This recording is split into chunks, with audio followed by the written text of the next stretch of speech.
Iran যুদ্ধের ব্যয় বহন নিয়ে নতুন বিতর্ক তৈরি হয়েছে যুক্তরাষ্ট্রে। হোয়াইট হাউস ইঙ্গিত দিয়েছে, প্রেসিডেন্ট ডোনাল্ড ট্রাম্প এই যুদ্ধের বিপুল খরচ আরব দেশগুলোর কাছ থেকে আদায়ের বিষয়টি বিবেচনা করছেন। এতে মধ্যপ্রাচ্যের মিত্র দেশগুলোর উপর চাপ বাড়ার পাশাপাশি কূটনৈতিক সমীকরণও নতুন মোড় নিতে পারে।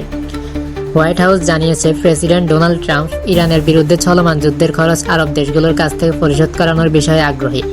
এই যুদ্ধের ব্যয় কয়েক বিলিয়ন ডলার হতে পারে বলে ধারণা করা হচ্ছে। 1990 সালের উপসাগরীয় যুদ্ধের মতো এবারও কি আরব দেশগুলো যুক্তরাষ্ট্রের যুদ্ধ ব্যয় বহন করবে কিনা সাংবাদিকদের এমন প্রশ্নের জবাবে সোমবার ট্রাম্পের মুখপাত্র ক্যারোলিন লিভিট জানান, এটি এমন একটি বিষয় যা প্রেসিডেন্ট তাদের কাছে চাওয়ার ব্যাপারে বেশ আগ্রহী হতে পারেন। তিনি বলেন, আমি তার আগে কিছু বলতে চাই না, তবে এটি এমন একটি ধারণা যা তার কাছে এবং তার আছে এবং এই বিষয়ে তার কাছ থেকে আরও কিছু শোনা যাবে। 1990 সালের উপসাগরীয় যুদ্ধে কুয়েতে ইরাকের আগ্রাসন ঠেকাতে যুক্তরাষ্ট্র বহু দেশের একটি জোট গঠন করেছিল। সে সময় জার্মানি ও জাপান সহ বিভিন্ন দেশ মিলিয়ে প্রায় 54 বিলিয়ন ডলার সংগ্রহ করা হয়েছিল, যা বর্তমান মূল্যে প্রায় 134 বিলিয়ন ডলারের সমান। তবে এবার যুক্তরাষ্ট্র ও ইসরায়েল তাদের মিত্র বা আঞ্চলিক দেশগুলোকে সম্পৃক্ত না করেই একতরফাভাবে ইরানের বিরুদ্ধে যুদ্ধ শুরু করেছে। চলতি মাসের শুরুতে ট্রাম্পের ঘনিষ্ঠ ডানপন্থী ভাষ্যকার শন হ্যানিটি বলেন, যে কোনো যুদ্ধবিরতি চুক্তির অংশ হিসাবে ইরানকে এই যুদ্ধের খরচ পরিশোধ করতে বাধ্য করা উচিত।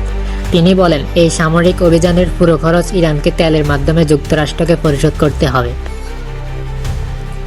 অন্যদিকে যুদ্ধের ক্ষয়ক্ষতির জন্য যুক্তরাষ্ট্রের কাছ থেকে ক্ষতিপূরণ দাবি করাকে নিজেদের শর্ত হিসেবে উল্লেখ করেছে ইরান। যুক্তরাষ্ট্র ও ইসরায়েলের হামলার মধ্য দিয়ে শুরু হওয়া এই সংঘাত এখন পর্যন্ত 2000-এর বেশি মানুষ নিহত হয়েছে বলে জানায় ইরান। নিহতদের মধ্যে সাবেক সর্বোচ্চ নেতা আয়াতুল্লাহ আলী খামেনি, অন্যান্য শীর্ষ কর্মকর্তা এবং অন্তত 216 শিশু রয়েছে। একই সঙ্গে গুরুত্বপূর্ণ অবকাঠামোও ধ্বংস হয়েছে। এর জবাবে ইসরায়েল এবং যুক্তরাষ্ট্রের সামরিক ঘাঁটি থাকা আঞ্চলিক দেশগুলোতে ড্রোন ও ক্ষেপণাস্ত্র হামলা চালিয়েছে ইরান। তেহরানের এই হামলায়ও প্রাণহানি ও অবকাঠামোগত ক্ষতি হয়েছে। ইরান কার্যত হরমুজ প্রণালী বন্ধ করে দিয়েছে। এই প্রণালীর মাধ্যমে বিশ্বের প্রায় 20% তেল ও তরলীকৃত প্রাকৃতিক গ্যাস পরিবাহিত হয়। এতে বিশ্বজুড়ে জ্বালানির দাম বেড়ে গেছে এবং বৈশ্বিক আর্থিক বাজারে অস্থিরতা দেখা দিয়েছে। মূলত যুক্তরাষ্ট্র ও ইসরায়েল হামলার জবাবে ইরান মধ্যপ্রাচ্য জুড়ে ক্ষেপণাস্ত্র ও ড্রোন হামলা চালিয়েছে। ইরানি কর্মকর্তারা দাবি করেছেন, তারা পুরো অঞ্চল জুড়ে মার্কিন সামরিক স্থাপনাগুলো লক্ষ্যবস্তু করেছে। তবে তেহরান একাধিক উপসাগরীয় দেশে হোটেল, বিমানবন্দর ও জ্বালানি অবকাঠামোর মতো বেসামরিক স্থাপনাতেও হামলা চালিয়েছে। মার্কিন গণমাধ্যমের প্রতিবেদনে বলা হয়েছে, যুদ্ধের প্রথম 6 দিনে ব্যয় হয়েছে 11.3 billion dollar. Centre for strategic and international studies জানিয়েছে, সংঘাতের 12তম দিনে এই ব্যয় বেড়ে দাঁড়ায় 16.5 বিলিয়ন ডলার।